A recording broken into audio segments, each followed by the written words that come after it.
فاعبد الله مخلصا له الدين ألا لله الدين الخالص.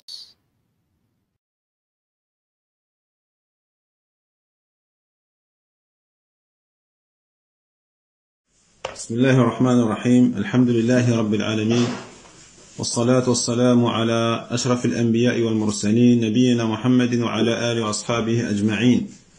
أما بعد، أخواتي في الله والأخوات، السلام عليكم ورحمة الله وبركاته. فما زلنا نقرأ بحمد الله سبحانه وتعالى كتاب التمهيد لشرح كتاب التوحيد الذي هو حق الله على العبيد لمعالي الشيخ الصالح ابن عبد العزيز آل شيخ حفظه الله تعالى ورعاه. طيب، وما زلنا في باب من تبرك بشجر أو حجر ونحوهما. فقال المؤلف رحمه الله تعالى: باب من تبرك بشجر أو حجر ونحوهما، وقول الله تعالى: أفرأيتم اللات والعزى ومناة الثالثة الأخرى، الآيات.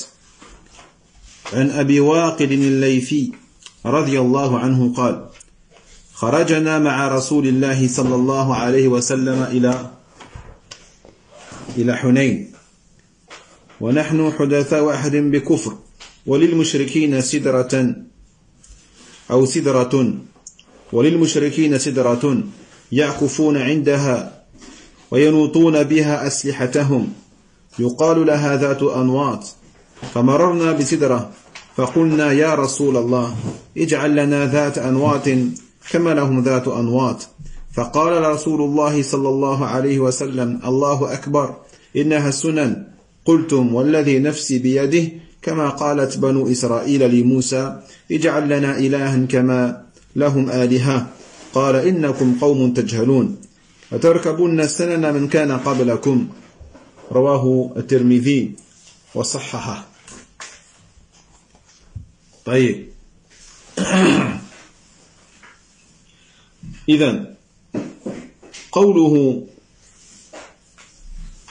رحمه الله تعالى: وقول الله تعالى: أفرأيتم اللات والعزى ومناة الثالثة الأخرى. سبق بيان أن همزة الاستفهام إذا أتى بعدها فاء فإنه يكون بينها وبين الفاء جملة دل عليها السياق. فمن أول سورة النجم إلى هذا الموضع يدل على المحذوف. Donc on poursuit Inch'Allah Ta'ala notre étude du sharh de Kitab al-Tawhid du noble Cheikh Saleh al-Sheikh Hafidhahullah Ta'ala, et on est toujours dans le chapitre concernant celui qui cherche la baraka à travers un arbre ou une pierre et autre que cela. Taïb. Naam.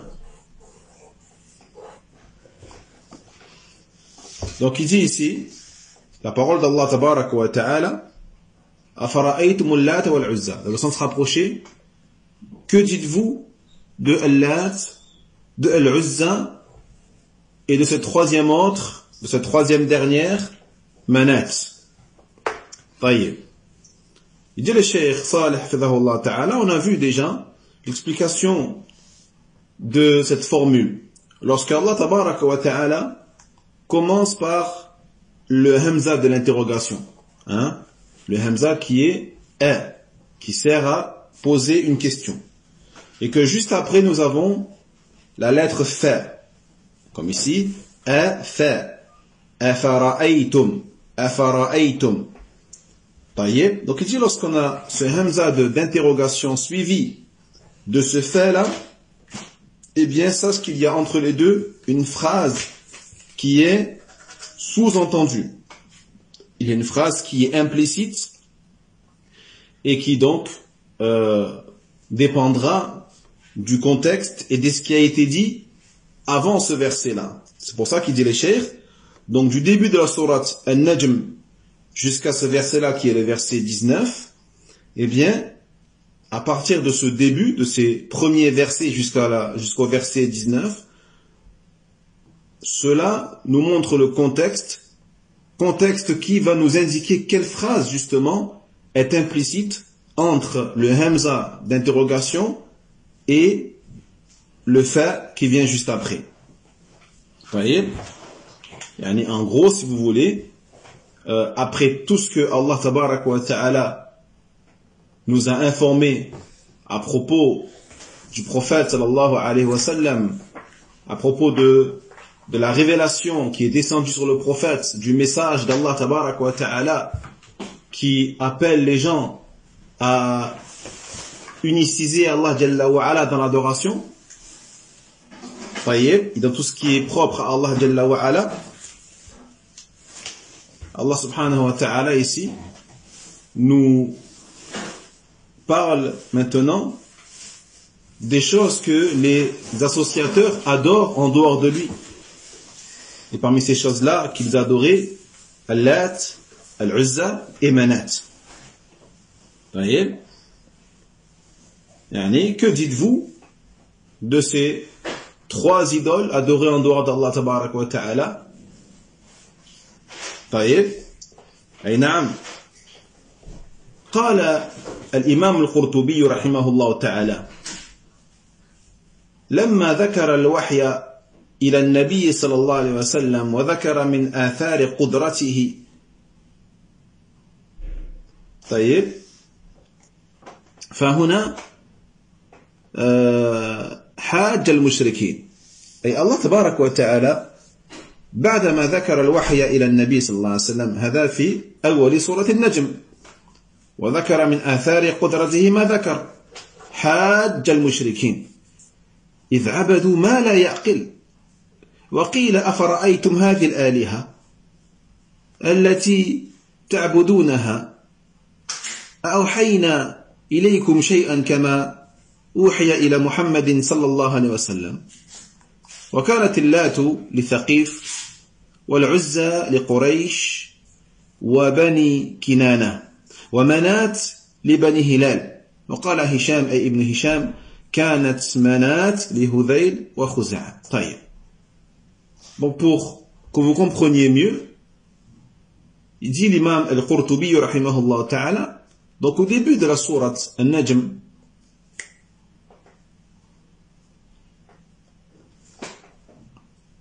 lorsque Allah tabaraka wa ta'ala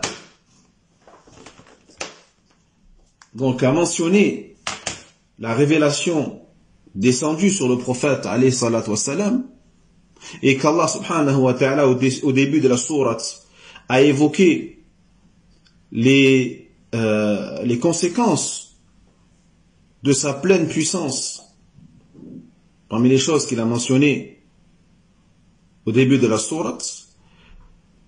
Ici, dans le verset numéro 19, Allah Jalla wa Ala va contredire les polythéistes et dévoiler leur égarement et leur déviance du fait qu'ils adorent des choses qui n'ont même pas de raison,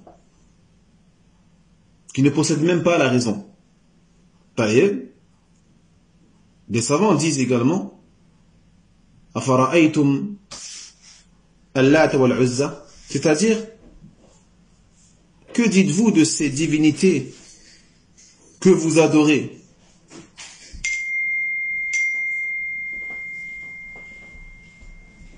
Ay na'am.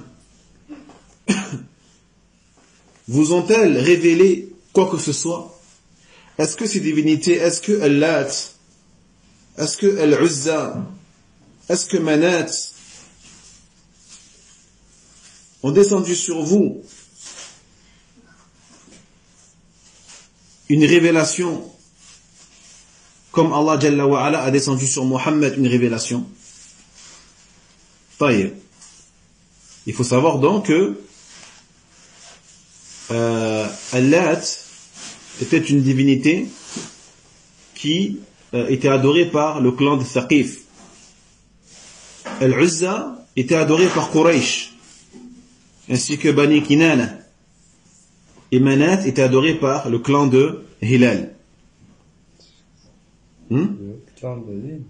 Hilal. Ouais. طيب. Ibn Hisham, il dit que Manat était adoré par Hudayl et par la tribu de Khuza'a. طيب. نعم.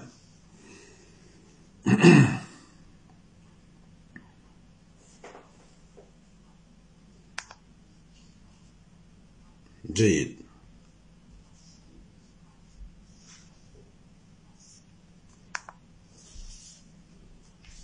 ثم قال الشيخ صالح حفظه الله تعالى قوله اللات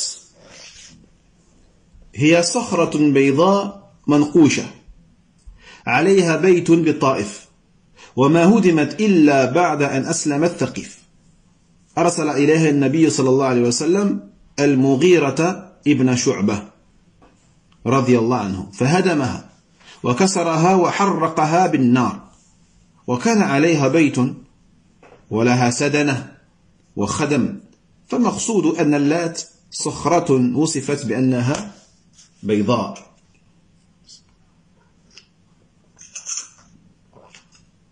Donc la parole d'Allah Jalla wa Ala, Al-Lat. Il dit le Cheikh Salih Allah Ta'ala que Al-Lat était un rocher ou une pierre blanche sculptée ou sur laquelle étaient sculptées des choses. Il dit qu'au-dessus de cette roche, il y avait une maison. Donc souvent les associateurs édifiaient des maisons et ils faisaient des choses, ils adoraient leur divinité à côté de cette maison comme font les croyants à côté de la Kaaba. Quelle maison? Eh bien, les maisons qu'ils construisaient sur, des fois dans leur quartier ou autour de leur divinité, et ils faisaient des choses autour de ces maisons-là, comme font les musulmans avec la Kaaba. Vous voyez? C'est comme s'ils voulaient construire ou s'ils voulaient avoir leur propre Kaaba à eux. Vous voyez? Et cette pierre ou ce rocher se trouvait à Taïf, dans la ville de Taïf. Et il n'a pas été détruit jusqu'à ce que le clan de Thaqif embrassait l'islam. Donc le prophète sallallahu alayhi wa sallam a envoyé Al-Mughira ibn Shu'ba, le compagnon Al-Mughira ibn Shu'ba, qui donc l'a détruisit, l'a mis en pièces, et la brûla donc avec le feu. Et donc il y avait au-dessus de ce rocher, comme on a dit, une maison. Et cette divinité, elle était en plus gardée. Donc ces gens-là mettaient même des gardiens et des serviteurs qui servaient à protéger et à entretenir ces endroits. Al-Muhim, Al-Lat était donc un rocher, comme elle a été décrite comme étant un rocher blanc, de couleur blanche. وفي قراءة ابن عباس وغيره من السلف أفرأيتم اللات أي بتشديد التاء فعلى هذه القراءة يكون اللات هذا رجلا كان يلت السويق للحاج وفي رواية على صخرة فعظموا تلك الصخرة وفي رواية أخرى عن السلف أنه كان يلت لهم السويق فلما مات عكفوا على قبره فتحصل من هذا أن اللات صخرة فإذا قرأت اللات بتشديد التاء فيكون قبرا أو صخرة كان يتعبد عندها ويتصدق ذاك الذي كان يلت السويق. طيب. Maintenant vous savez que le Coran a plusieurs qira'at. Et parmi l'une de ces qira'at, celle d'Ibn Abbas, radiyallahu anhuma, et d'autres que lui parmi les salafs, qui prononce al-lat avec une shadda sur le ta. Avec une shadda sur le ta. C'est-à-dire, afara'aytumul lat. Avec une shadda sur le ta. Taïb. Donc si on considère le sens de cette qira'a, al-lat avec la shadda sur le ta sera un homme qui à l'époque donnait à manger aux pèlerins. Donc les pèlerins qui venaient pour faire le hajj, taïb, ou qui venaient visiter la Kaaba d'Allah tabarak wa ta'ala, cet homme prenait ce qu'on appelle le sawiq. Le sawiq c'est quoi? Tout simplement, c'est des céréales de blé ou d'orge qui étaient concassées, d'accord, qui étaient concassées, pulvérisées. Donc lui il prenait ce sawiq et il mélangeait ça avec de l'eau, du lait, d'accord, et il donnait ça aux pèlerins. Yani, il leur donnait à manger. Et dans une narration, il dit également qu'il faisait ça sur un rocher. Il faisait ça, donc il préparait ce plat, ce sawiq, sur un rocher. Puis les gens, donc, c'est pour ça qu'ils ont commencé à glorifier ce rocher, à cause de ce qu'il faisait au-dessus. Dans une narration rapportée par les prédécesseurs également, cet homme-là, donc, fabriquait ou produisait pour eux ce sawiq, et lorsqu'il est mort, lorsque cet homme il est mort, les gens, qu'est-ce qu'ils ont fait? Ils ont commencé à se réunir et à rester pendant de longs moments sur sa tombe. Et qu'est-ce qui s'est passé? Donc la conséquence de tout ça, c'est que donc al-lat, c'est un rocher. Al-lat, c'est un rocher comme on a dit, sans la shadda. Avec la shadda, ça sera donc soit une tombe, soit un rocher également, par rapport au fait que cet homme-là, yani, qu'est-ce qu'il faisait? Il adorait, il faisait des adorations à côté de ce rocher, et il donnait aux gens, comme on a dit, de la nourriture, ce sawiq, aux pèlerins. Donc que ce soit al-lat sans la shadda, c'est un rocher, ou avec la shadda, ça sera donc une tombe ou un rocher, yani en conséquence de ce que cet homme-là faisait à côté de ce rocher-là et par rapport aux aumônes qu'il donnait aux gens. طيب نعم ثم قال والعزى العزى شجرة كانت بين مكة والطائف وهي في الأصل شجرة ثم بني بناء على 3 ثمرات وكانت امرأة كاهنة هي التي تخدم ذلك الموضع فلما فتح النبي صلى الله عليه وسلم مكة أرسل إليها خالد بن الوليد رضي الله عنه فقطع الشجرات الثمرات الثلاث وقتل من قتل فلما رجع وأخبر النبي صلى الله عليه وسلم قال له ارجع فإنك لم تصنع شيئا فرجع فرآه السندة ففروا إلى الجبل ثم رأى امرأة ناشرة شعرها عريانة وهي الكاهنة التي كانت تخدم ذلك الموضع الشركي فنحضر الجن لإضلال الناس بذلك الموضع فعلاها خالد بالسيف حتى قتلها فرجع للنبي صلى الله عليه وسلم فقال تلك العزى.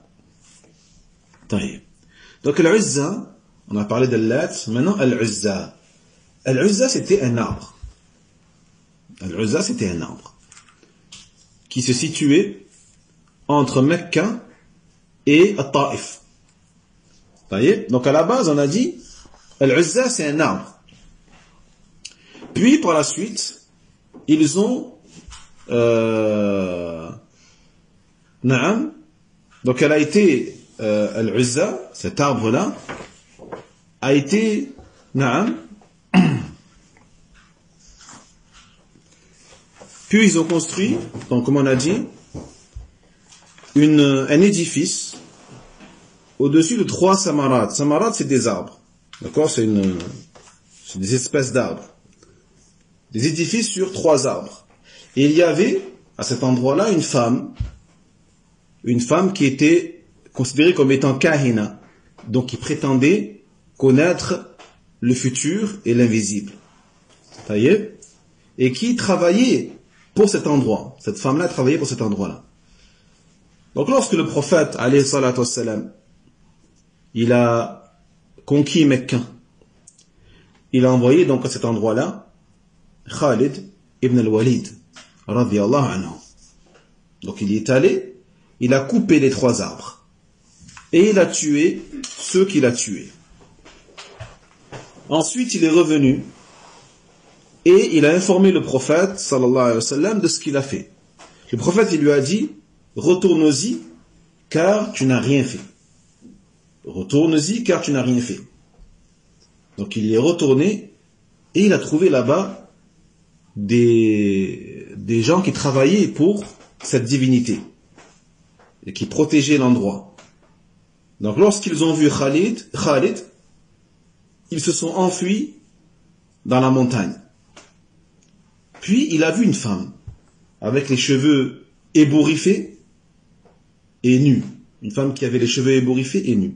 Et c'était la femme donc qui prétendait connaître l'avenir. En gros, c'était une voyante. Et qui travaillait donc pour cet endroit-là d'association. Et qui qui travaillait avec les djinns, les shayatin, pour égarer les gens à cet endroit-là, pour que les gens y viennent et continuent à adorer cette fausse divinité. Et donc Khalid, quand il a vu, eh bien il a planté son épée en elle et il a tué. Il a tué cette femme-là.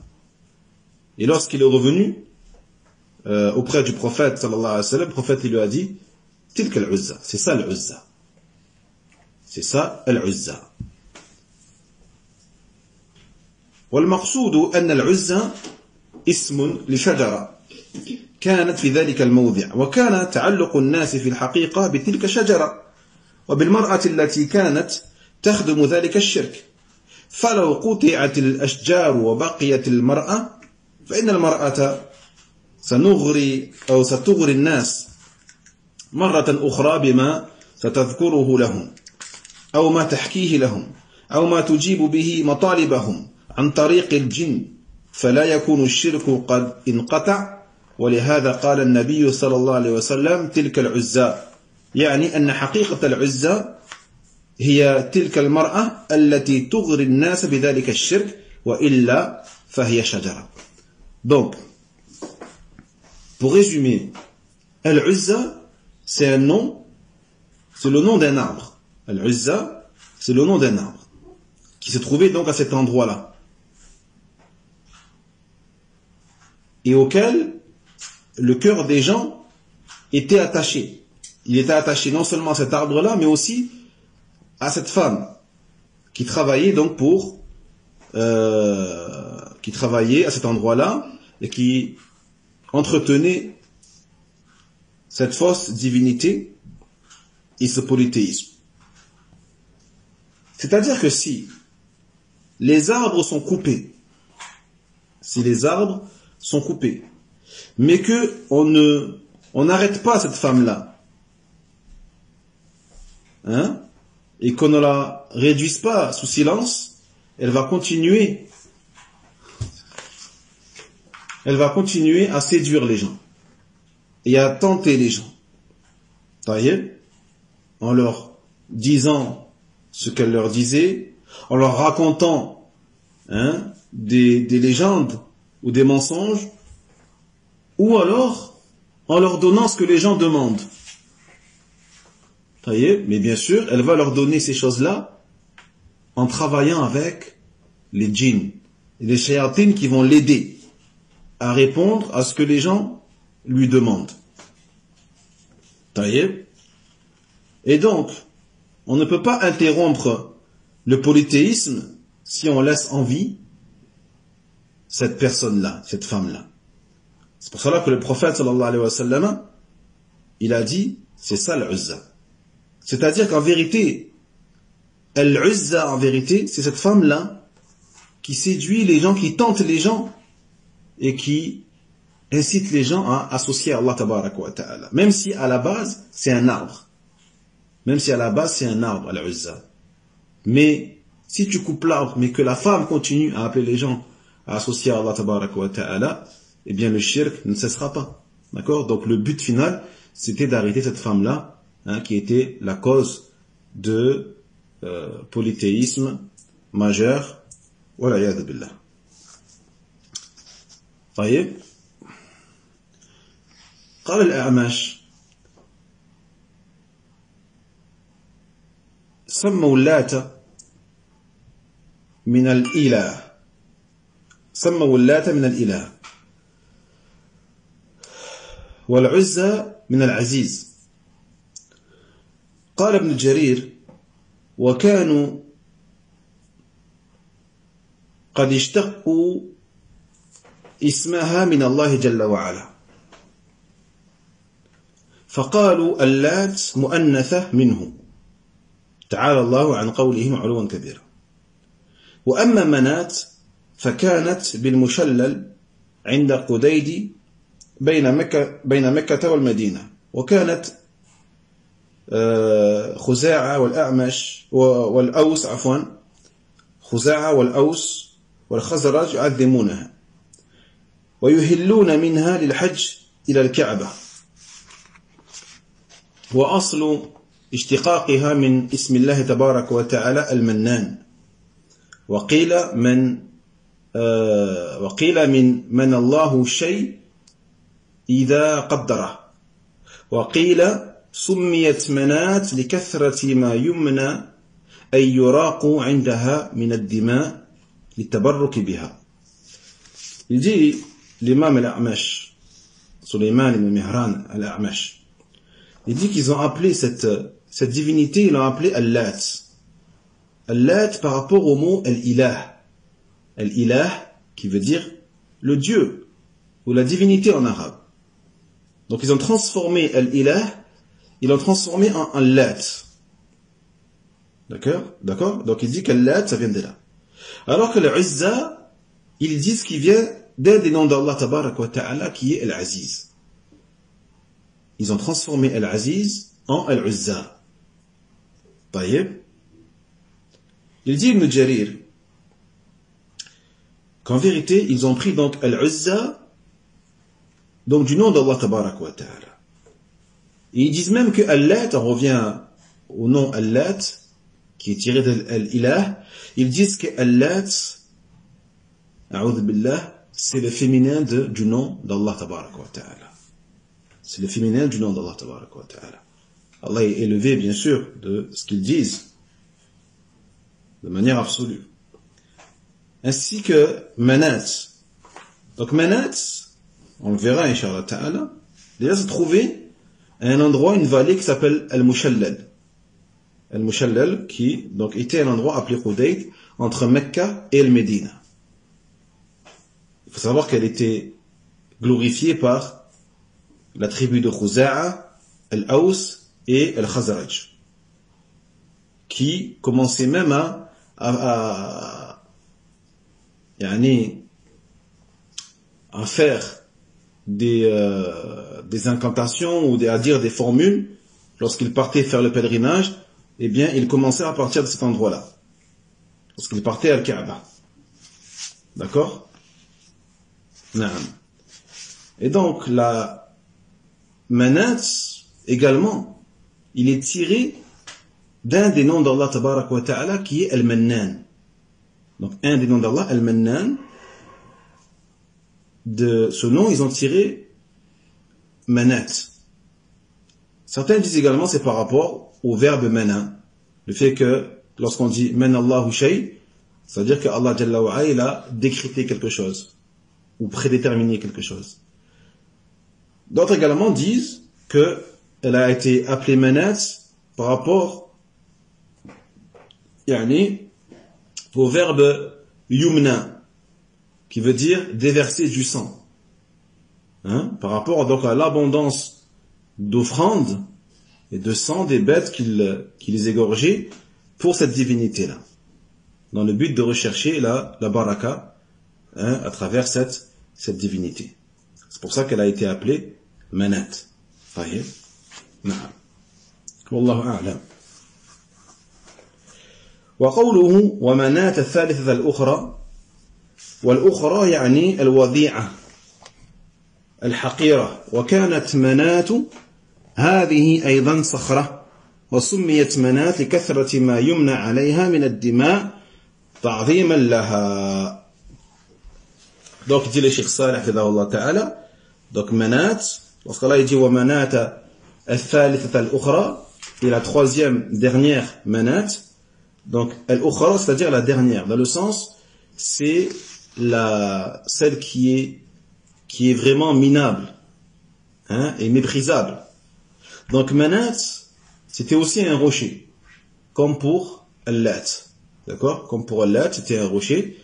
Et il dit le Cheikh Salih hafidhahullah ta'ala, lui il est d'avis que ils l'ont appelé Manat par rapport au verbe yumna, qui veut dire donc faire couler le sang, hein, ici, faire couler le sang qu'il faisait couler pour glorifier cette divinité à l'époque. طيب.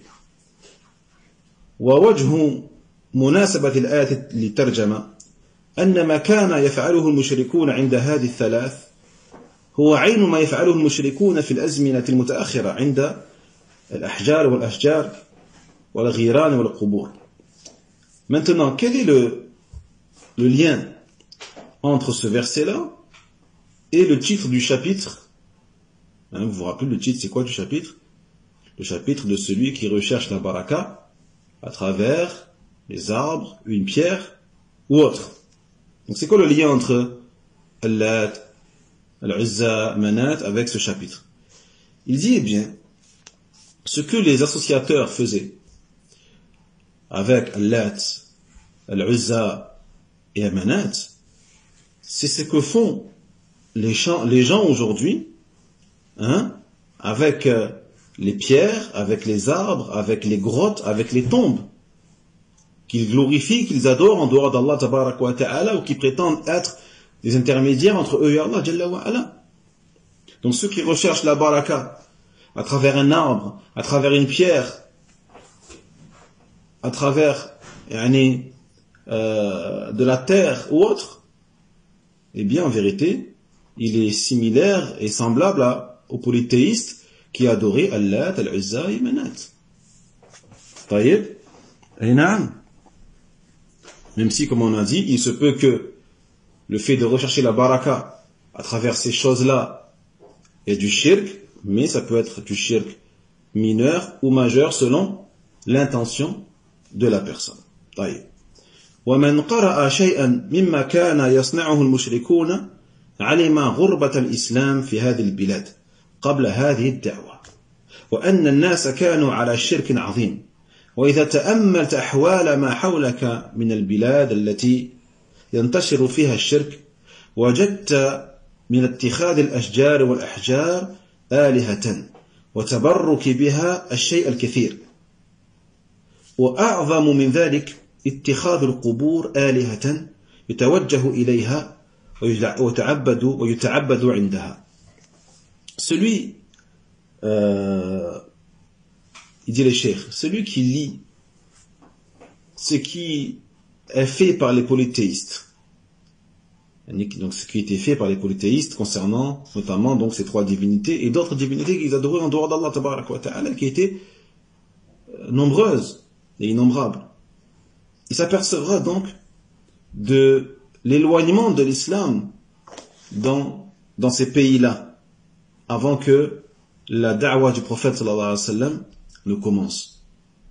Regarde et imagine l'état dans lequel étaient les Arabes à cette époque-là, Taïb, lorsque Allah tabaraka wa ta'ala a descendu la révélation sur le prophète sallallahu alayhi wa sallam. Donc les gens étaient noyés dans une forme de polythéisme qui était très grave.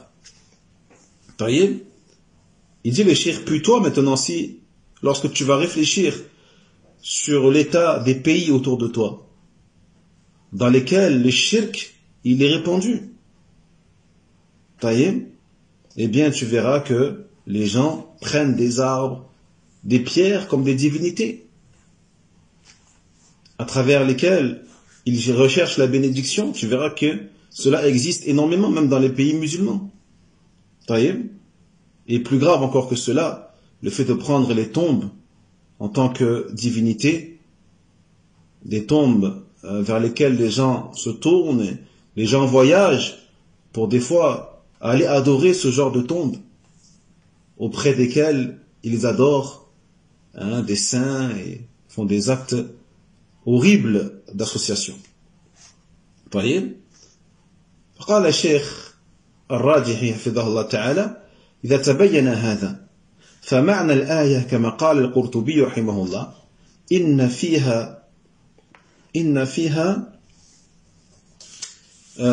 تقديره ماذا؟ أفرأيتم هذه الآلهة هل نفعت وضرت أو ضرت حتى تكون شركاء لله تبارك وتعالى. طيب إذن تقدير هذه الآية هو أفرأيتم هذه الآلهة هل نفعت أو ضرت حتى تكون شركاء لله تبارك وتعالى. Donc pour finir l'explication de ces versets-là, tu comprendras que le sens de ce verset, donc, comme il a dit l'imam al-Qurtubi, rahimahullah, et ce qui est sous-entendu par Allah Jalla wa Ala, c'est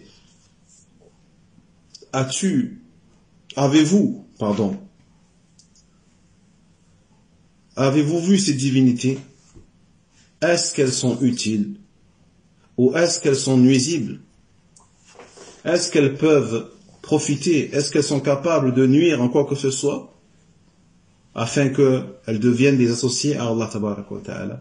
D'accord? Donc ça c'est ce qui est implicite dans la question d'Allah Jalla wa Ala lorsqu'il dit que dites-vous de Allat, Al-Uzza et Manat?